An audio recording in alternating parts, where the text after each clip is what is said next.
जय हिंद दोस्तों, वंदे मातरम। मैं ऋतुराज सिंह पुनः आपके बीच क्लास 10th साइंस के लिए very most important question paper को लेकर आपके बीच उपस्थित हुआ हूँ। ये जो वार्षिक परीक्षा 2021-22 के लिए महत्वपूर्ण प्रश्न पत्र है, अर्थात ये माध्यमिक शिक्षा मंडल मध्य प्रदेश भोपाल के द्वारा जो वार्षिक परीक्षा 2022 ब्लूप्रिंट के अकॉर्डिंग जो प्रश्न आने के लिए संभावित है, उन प्रश्नों को यहाँ मैं लेकर आपके बीच उपस्थित हुआ हूँ। अति महत्वपूर्ण प्रश्न है ये, बोर्ड परीक्षा को टारगेट करेंगे 2022 को। और अगर आपको विज्ञान में अच्छे नंबर से उत्तीर्ण होना है, 80 में से 80 नंबर लाना है, तो इस पेपर को आप पूरा कंप्लीट करें। चलिए, 2 अंक के लिए महत्वपूर्ण प्रश्न। यूनिट नंबर फर्स्ट, रासायनिक अभिक्रिया से। रासायनिक अभिक्रिया से क्वेश्चन नंबर 1 है, ऊष्माक्षेपी और ऊष्माशोषी अभिक्रिया को उदाहरण सहित समझाइए। यहाँ पर बच्चों आप लोग ऊष्माक्षेपी और ऊष्माशोषी दोनों का डेफिनेशन और रिएक्शन जरूर करें और साथ ही में आप इन दोनों का अंतर भी कर लें। अगला क्वेश्चन है वो है, सोडियम को मिट्टी के तेल में डुबोकर क्यों रखा जाता है। काफी महत्वपूर्ण प्रश्न है। या फिर सोडियम को केरोसिन में डुबोकर क्यों रखा जाता है। तीसरा क्वेश्चन है इस यूनिट का, वायु में जलाने से पूर्व मैग्नीशियम रिबन को साफ क्यों किया जाता है, या मैग्नीशियम रिबन को साफ क्यों करते हैं वायु में जलाने से पहले। फोर्थ क्वेश्चन है, निम्न अभिक्रिया को समझाइए।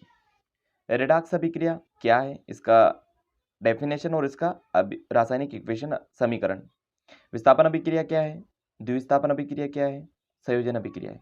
मतलब ये चारों रिएक्शन में से आप लोग उदाहरण सहित इनकी डेफिनेशन को पढ़े। चारों रिएक्शन में से 2 रिएक्शन आपकी बोर्ड परीक्षा में 2022 के प्रश्न पत्र में जरूर आएगी। लास्ट क्वेश्चन इस यूनिट का वो है, रासायनिक समीकरण क्या है, केमिकल इक्वेशन क्या है और उसको संतुलित करना क्यों जरूरी होता है। तो समीकरण क्या होता है, उसकी डेफिनेशन, उसको संतुलित क्यों किया जाता है, या रासायनिक समीकरण में संतुलित समीकरण क्या होता है, उसे परिभाषित कीजिए और संतुलित समीकरण करना क्यों जरूरी होता है वो बताइए। अगला है धातु अधातु, तीसरी यूनिट से है। लोहे को जंग से बचाने के लिए कोई 2 तरीके बताना, आपको 2 उपाय बताना है। दूसरा प्रश्न है, धातु अधातु में भौतिक और रासायनिक गुणों के आधार पर 2 अंतरों को स्पष्ट कीजिए। यहाँ पर थोड़ा सा ध्यान रखें बच्चों, धातु अधातु विगत 2014 से ये काफी समय से रिपीट हो रहा है। कभी धातु के भौतिक गुण, कभी अधातु के भौतिक गुण, कभी धातु के रासायनिक गुण, कभी अधातु के रासायनिक गुणों पर अंतर जरूर आता है। इस बार आप लोग इसको दोनों को तैयार करें, भौतिक गुणों और रासायनिक गुणों के आधार पर 2 अंतर तैयार करें। निम्नलिखित को परिभाषित कीजिए। संचारण क्या होता है, अयस्क क्या होता है, धातु क्या होती है, तन्यता क्या होता है, मिश्र धातु किसे कहते हैं और गेंग किसे कहते हैं। ठीक है, संचारण, अयस्क, धातु, तन्यता, मिश्र धातु और गेंग, इनसे डेफिनेशन बन सकती है। कारण वाले क्वेश्चन आते हैं तो आप लोग 2 कारण वाले क्वेश्चन तैयार करें। ये 2 क्वेश्चन काफी महत्वपूर्ण है। विद्युत तार धातुओं के क्यों बनाए जाते हैं, कारण दीजिए, है ना। विद्युत तार जब भी बनाए जाते हैं तो धातुओं के क्यों बनाए जाते हैं, अधातु के क्यों नहीं बना सकते। फिर खाना पकाने के बर्तनों के हैंडल कुचलक पदार्थों के बनाए जाते हैं, क्यों, कारण दीजिए। इस टाइप से क्वेश्चन आप कर सकते हो। चाहे तो आप इसका स्क्रीनशॉट ले लें और इस पेपर को आप लोग पूरी तरीके से हल करने का प्रयास करें और इसका सॉल्यूशन भी मैं आपको बताऊंगा। नेक्स्ट अगली यूनिट देख रहे हैं हम, वो यूनिट है हमारी 5वीं यूनिट। 5वीं यूनिट जो है वो है तत्वों का आवर्त वर्गीकरण। मतलब जो पीरियोडिक टेबल से रिलेटेड प्रोफेसर मोजले, प्रोफेसर मैंडलिप से संबंधित क्वेश्चन पेपर में क्वेश्चन बनता जरूर है। इस बार भी 2022 की बोर्ड परीक्षा में मैंडलिप का आवर्त नियम या फिर प्रोफेसर मोजले या आधुनिक आवर्त नियम पूछा जाएगा। 2 अंक के लिए आप तैयार करके रखें, आपका 2 अंक कंप्लीट हो जाएगा। 5वीं यूनिट से 2 अंक के लिए पहला क्वेश्चन है, मैंडलिप का आवर्त नियम क्या है। दूसरा क्वेश्चन है, आधुनिक आवर्त नियम क्या है, उसको बताइए। साथियों ये ध्यान रखिए, आप आधुनिक आवर्त नियम को ही उल्टा करके वो पूछ सकता है एग्जाम में, प्रोफेसर मोजले का आवर्त नियम क्या है। तो प्रोफेसर मोजले ने जो नियम दिया था उसी को आधुनिक आवर्त नियम कहा जाता है और उसी के अकॉर्डिंग लॉन्ग पीरियोडिक टेबल का फॉर्मेट तैयार हुआ, लॉन्ग पीरियोडिक टेबल का स्ट्रक्चर तैयार किया प्रोफेसर मोजले ने। फिर तीसरा क्वेश्चन है इस यूनिट का, न्यूलैंड का अष्टक नियम बताइए। जब न्यूलैंड ने अष्टक नियम दिया था कि आने वाला हर एक 8वां तत्व पहले गुणों के तत्वों से समानता दर्शाता है, तो उस अकॉर्डिंग जो है ये नियम क्या बोलता है। फिर चौथा है वो है डोबेरेन का त्रिक नियम है। डोबेरेन ने सबसे पहले तत्वों के बारे में बताया था और उसी का त्रिक नियम एग्जाम में बन सकता है। इसी यूनिट का 5वां क्वेश्चन है, लास्ट क्वेश्चन है, क्रियात्मक समूह क्या है। ठीक है, क्रियात्मक समूह की सिर्फ आपको डेफिनेशन पढ़ना है और कुछ एग्जाम्पल आप देख लेना क्रियात्मक समूह क्या होता है। अगला क्वेश्चन है वो है जैव प्रक्रम से यूनिट 6 जैव प्रकरण, इससे 2 अंक का क्वेश्चन बनेगा। देखिए आप, पहला क्वेश्चन है रक्त क्या है, रक्त के 2 कार्य बताइए, है ना। रक्त की आपको डेफिनेशन करना है, साथ ही साथ उसके 2 कार्यों को आपको लगाना है, 2 कार्य आसानी से कर पाओगे। सेकंड क्वेश्चन है रक्त और लसिका में कोई 2 अंतर बताना है। रक्त और लसिका में आपको 2 अंतर तैयार करना है। और साथियों एक बात और ध्यान रखना, साइंस है और साइंस में लगभग 4 अंतर आते हैं, 4 या 3 अंतर हर साल आते हैं। हर पेपर आप उठाओगे 5 साल के लगातार, तो उनमें कहीं ना कहीं आपको अंतर और डायग्राम ज़्यादा मिलेंगे। तो साइंस में डायग्राम और अंतर की प्रैक्टिस आप लगातार करते रहें, क्योंकि अंतर ज़्यादा आते हैं पेपर में और डायग्राम भी आते हैं। क्वेश्चन नंबर तीसरा है भोजन के पाचन में लार की क्या भूमिका है, या लार की भूमिका लिखिए भोजन के पाचन में। इस प्रकार से क्वेश्चन बन सकता है, आप आसानी से इस क्वेश्चन को कर पाएंगे। चौथा क्वेश्चन है हमारे आमाशय में अम्ल की क्या भूमिका है, पाचन एंजाइम का क्या लाभ है इसमें, या उसके नाम बताना है। हमारे आमाशय में अम्ल की क्या भूमिका है ना, अम्ल किस प्रकार से आमाशय के लिए भूमिका निभाता है, उसकी भूमिका बताना है, और साथ ही साथ आपको कुछ पाचक एंजाइम के नाम भी लिखना है। चलिए अगला क्वेश्चन देखिए, 5वां क्वेश्चन है प्रकाश संश्लेषण को प्रभावित करने वाले कारकों को बताइए। जो प्रकाश संश्लेषण की जो प्रक्रिया है वो रिएक्शन आपको याद रखना है। ग्लूकोज का फार्मूला पता होना चाहिए, कार्बन डाइऑक्साइड का फार्मूला पता होना चाहिए, जल का फार्मूला पता होना चाहिए, और पत्तियों में क्या पाया जाता है पर्णहारी, उसके बारे में पता होना चाहिए, और प्रकाश संश्लेषण की पूरी प्रोसेस पता होना चाहिए। यूनिट नंबर 8 से क्वेश्चन है जीव जनन कैसे करते हैं। तो आपको पहले तो ये पता होना चाहिए कि जीव जनन कैसे करते हैं, और जनन मतलब होता है प्रजनन बोल सकते हैं, इसको जनन बोल सकते हैं, रिप्रोडक्शन वाला चैप्टर है ये। जीवों में जनन जो होता है 2 प्रकार से होता है, लैंगिक जनन, अलैंगिक जनन। ठीक है, मतलब जनन होता क्या है, प्रजनन क्या होता है, मतलब जब एक जनन दूसरे जनन को जन्म देता है या अपने समान संतति को जन्म दे, उस प्रक्रिया को जनन कहा जाता है, प्रजनन कहा जाता है, वही रिप्रोडक्शन होता है। इसका फर्स्ट क्वेश्चन है लैंगिक जनन और अलैंगिक जनन में अंतर बताइए। ठीक है, पहला क्वेश्चन जो महत्वपूर्ण है, लैंगिक जनन और अलैंगिक जनन में कोई 2 अंतर आपको तैयार करके रखना है। नेक्स्ट अगला क्वेश्चन है वो है स्वपरागण और परपरागण में कोई 2 मुख्य अंतर आपको स्पष्ट करना है। आप लोग अंतर को लगाते रहे, और अंतर इस बार पेपर में ज़्यादा आने वाले हैं। तीसरा क्वेश्चन है निम्नलिखित को समझाइए। जो मैंने 4 आपको पॉइंट बता रहा हूँ मैं, इन चारों पॉइंट को आप तैयार करें, और चारों में आपको डेफिनेशन पढ़ना है सिर्फ। वृद्धि क्या है, डेवलपमेंट क्या होता है, विकास क्या होता है, और वृद्धि क्या होता है, ग्रोथ क्या होता है। निषेचन क्या होता है, कायिक प्रवर्धन क्या है, और प्रजनन क्या है। इसके बाद 4th क्वेश्चन है इस यूनिट का, द्विविखंडन और बहुविखंडन में 2 अंतर। एक डायग्राम है। 5वां लास्ट क्वेश्चन है जीव जनन कैसे करते हैं, उसमें से पुष्प के लंबवत काट का नामांकित रेखाचित्र आपको तैयार करना है। साथियों ये यूनिट 5, 6 और 8 के इंपॉर्टेंट क्वेश्चन थे। नेक्स्ट अगली यूनिट देखते हैं। अगली यूनिट है वो है आनुवांशिकता एवं जैव विकास से। आनुवांशिकता और जैव विकास से क्वेश्चन हम देख रहे हैं। पहला क्वेश्चन है गुणसूत्र क्या है, गुणसूत्र किसे कहते हैं, इसकी परिभाषा आपको पता होना चाहिए। इसका डायग्राम भी आप बना सकते हो, वो जरूरी है। क्वेश्चन नंबर 2 है आनुवांशिकता किसे कहते हैं और इसका जनक कौन है। जो मेंडल है उसने सबसे पहले मटर के पौधा का प्रयोग किया था, तो क्यों किया था, इसका कारण वाला क्वेश्चन बन सकता है। डीएनए आरएनए क्या होता है, डीऑक्सीराइबोस न्यूक्लिक अम्ल, आरएनए राइबोस न्यूक्लिक अम्ल। डीएनए आरएनए में दोनों में अंतर आपको तैयार करना है। अगला है क्वेश्चन मेंडल के जो नियम थे ना, पृथक्करण का नियम, 3 नियम दिए थे मेंडल ने, उसमें से पृथक्करण का नियम इस बार के लिए काफी महत्वपूर्ण है, वेरी मोस्ट इंपॉर्टेंट ये नियम है, इसको तैयार करें। 5वां क्वेश्चन है निम्न को परिभाषित कीजिए। यहां पर मैं आपको 3 अलग अलग पॉइंट बता रहा हूं, इन पॉइंटों को आप तैयार करें। समजात अंग क्या होता है, अवशेष्य अंग क्या होता है, और गुणसूत्र के 2 आपको कार्य तैयार करना है।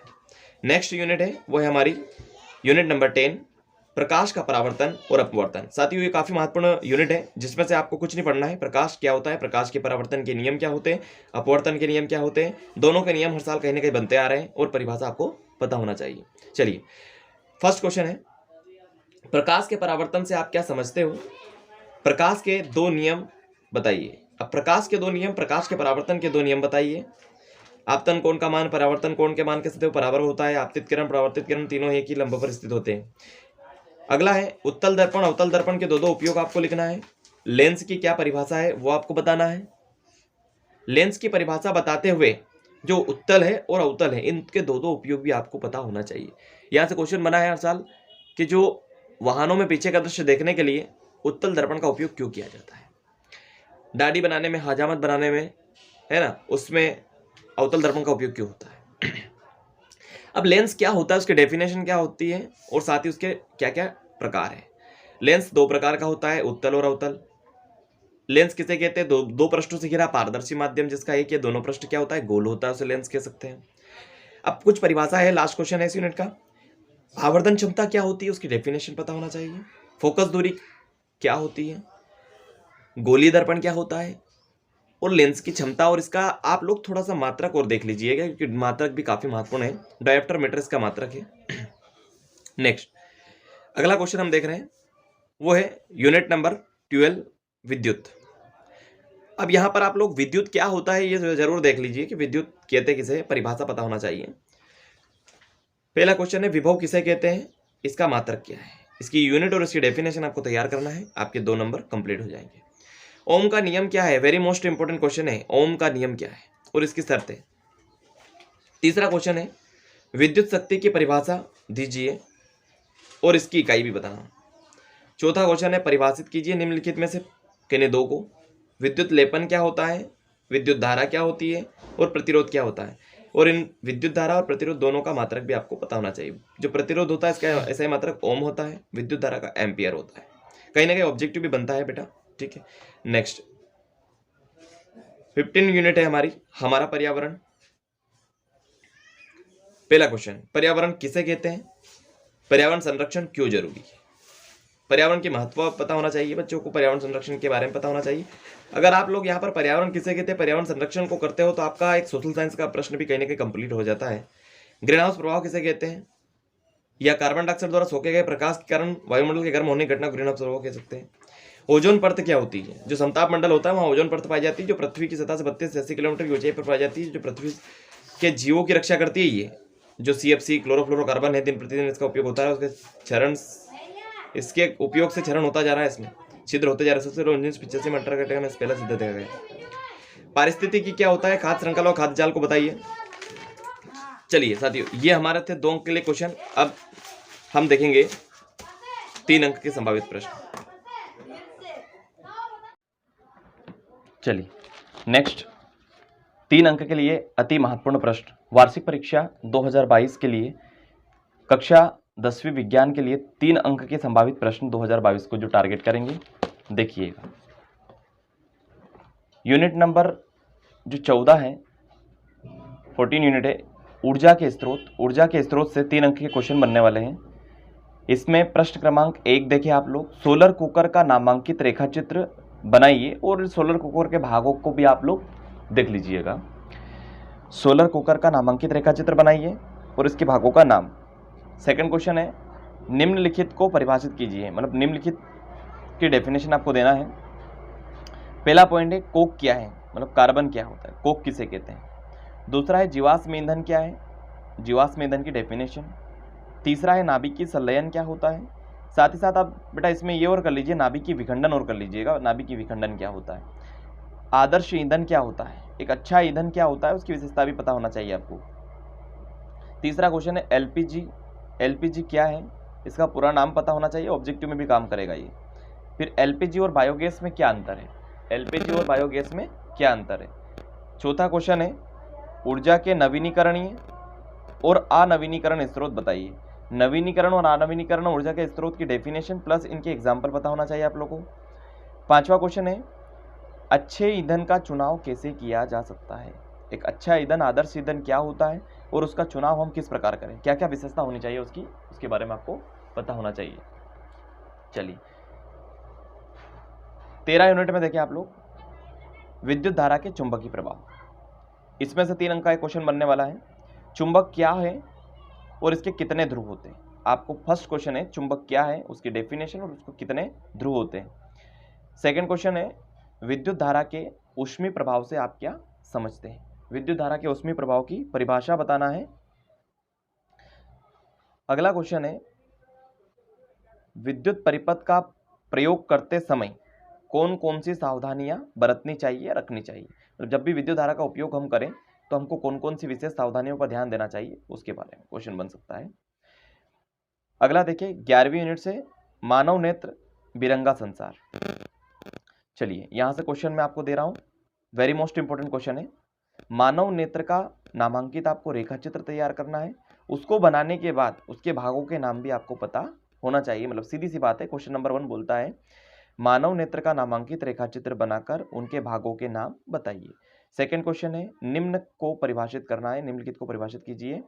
वर्णक्रम क्या होता है, वर्ण विक्षेपण क्या होता है, सूक्ष्मदर्शी क्या होता है और दूरदर्शी क्या होता है।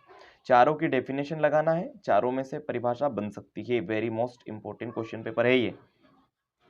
साथ ही साथ इस पेपर को आप लोग पूरा कर लीजिए, ठीक है। नेक्स्ट अगला देखें हम, अगला है वो है मिश्र वर्णों के नाम बताते हुए पूरक वर्णों के उदाहरण दीजिए, ठीक है। मिश्र वर्णों के नाम बताकर पूरक वर्णों के उदाहरण देना है।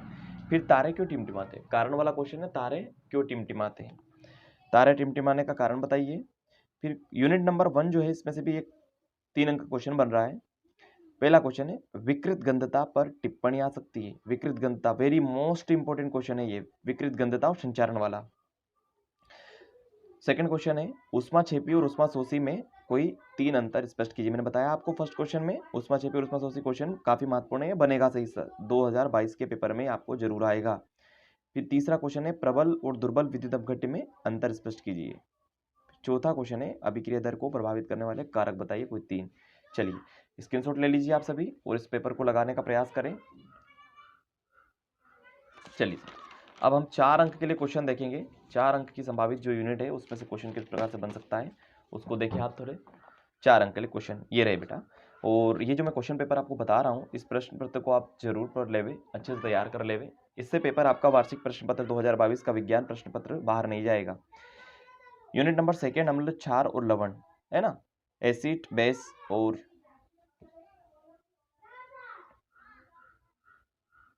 इससे क्वेश्चन जो बन रहा है अम्ल क्षार और लवण से।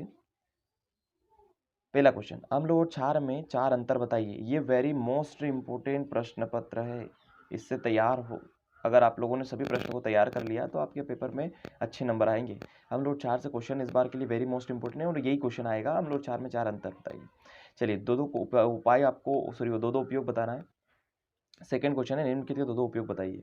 धावन सोडा के 2 उपयोग लिखिए, विरंजक चूर्ण के 2 उपयोग बताइए, बेकिंग सोडा क्या होता है उसके 2 उपयोग बताइए, प्लास्टर ऑफ पेरिस के 2 उपयोग।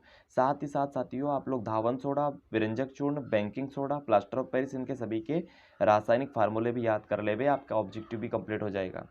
फिर तीसरा क्वेश्चन है पीतल और तांबे के बर्तनों में दही और खट्टे पदार्थ क्यों नहीं रखना चाहिए। जो पीतल होता है, तांबा होता है, उसमें खट्टे पदार्थ को क्यों नहीं रखना चाहिए। चौथा क्वेश्चन है निम्न में पाए जाने वाले अम्लों के नाम बताना है। अम्ल किसे कहते हैं वो परिभाषा आपको पता होना चाहिए, क्योंकि अंतर आप करोगे तो परिभाषा ऑटोमेटिक आपको याद करना ही है और हो जाएगी। अम्ल पाए जाने, इनमें से कौन कौन से अम्ल पाए जाते हैं। नींबू में कौन सा अम्ल होता है, दूध में कौन सा अम्ल होता है, टमाटर में कौन सा अम्ल होता है, सिरके में कौन सा अम्ल होता है, इमली में कौन सा अम्ल होता है, संतरा में कौन सा अम्ल होता है और चींटी के डंक में कौन सा अम्ल होता है। इन अम्लों के बारे में पढ़े आप लोग बेटा, पेपर में आपको इससे ऑब्जेक्टिव भी बनेगा एक। ताजे दूध का पीएच मान जो होता है वो 6 होता है ना, ताजे दूध का पीएच मान 6 होता है। दही बन जाने पर पीएच मान पर क्या परिवर्तन होगा इसे बताना। चलिए नेक्स्ट 4th यूनिट है कार्बन और उसके यौगिक से। 4 अंक के लिए क्वेश्चन है, ये 4 क्वेश्चन दे रहा हूं मैं, आप लोग चारों को लगाए, चारों में से क्वेश्चन जरूर बनेगा। अपमार्जक और साबुन में 4 अंतर आप तैयार करें। साबुन की तुलना में अपमार्जक सर्वश्रेष्ठ होता है क्यों, या साबुन की तुलना में अपमार्जक उत्तम होता है क्यों, कारण दीजिए। या फिर साबुन की तुलना में अपमार्जक कपड़े जल्दी साफ कर देता है क्यों, कारण दीजिए। इस टाइप से क्वेश्चन बनेगा, आप तैयार करें। तीसरा क्वेश्चन प्रथम 4 हाइड्रोकार्बनों के नाम, सूत्र, संरचना बताइए, है ना। वो एथेन, प्रोपेन, ब्यूटेन, हेक्सेन, इनके सबके आपको नाम पता होना चाहिए, संरचना बनाना होना चाहिए, आसान है। हाइड्रोजन से कार्बन परमाणु को जोड़ना है बस। हाइड्रोकार्बन क्या होता है और कार्बनिक यौगिक की परिभाषा पता होना चाहिए आप लोगों को। चलो नेक्स्ट जैव प्रक्रम 6 यूनिट है। इसमें से पहला क्वेश्चन है आक्सी श्वसन, अनाक्सी श्वसन में 4 अंतर कंप्लीट करें आप लोग। आक्सी अनाक्सी श्वसन क्या होता है और उसमें अंतर क्या है। धमनी और सीरा में 4 अंतर बताइए, धमनी और सीरा में 4 अंतर बताइए। मानव के पाचन तंत्र का नामांकित रेखाचित्र डायग्राम पता होना चाहिए, बनाना आपको आना चाहिए और नामकरण पता होना चाहिए। अगला प्रश्न है, मानव के उत्सर्जन तंत्र का नामांकित रेखाचित्र बनाइए। उत्सर्जन तंत्र का डायग्राम पता होना चाहिए, नामांकित रेखाचित्र मतलब नाम भी पता होना चाहिए पूरे डायग्राम में अंगों का। लाल रक्त और श्वेत रक्त, रेड ब्लड सेल और व्हाइट ब्लड सेल, श्वेत रक्त कणिका और लाल रक्त कणिका को परिभाषित करना है। फिर 10वीं यूनिट है, प्रकाश का परावर्तन अपवर्तन, 4 अंक के लिए। जल में आंशिक रूप से डूबी हुई पेंसिल हमें मुड़ी हुई नजर क्यों आती है? क्या कारण है कि जब भी हम जल में, अगर ये पानी का एक जल है, मतलब पात्र है, पानी भरा हुआ है, इसमें जब पेंसिल डुबाएंगे तो टेढ़ी नजर आती है और बाहर निकालेंगे सीधी नजर आएगी। इसका कारण बताया, अपवर्तन के कारण होता है ये। कक्षा 10 क्या है, 8th क्वेश्चन भी है, कक्षा 8th में बिठाए क्वेश्चन पहले। चलिए सेकंड, एक गोलीय दर्पण की वक्रता त्रिज्या 20 सेंटीमीटर है, तो फोकस दूरी ज्ञात करना है। और लास्ट क्वेश्चन है, उस लेंस की फोकस दूरी ज्ञात कीजिए जिसकी क्षमता -2.0 डी मतलब होता है क्या, डायोप्टर है, उसका कौन सा लेंस होगा। साथियों आप इसका स्क्रीनशॉट ले लीजिए। ये जो प्रश्न पत्र मैंने आप लोगों को बताया है, स्क्रीनशॉट ले ले आप इनको।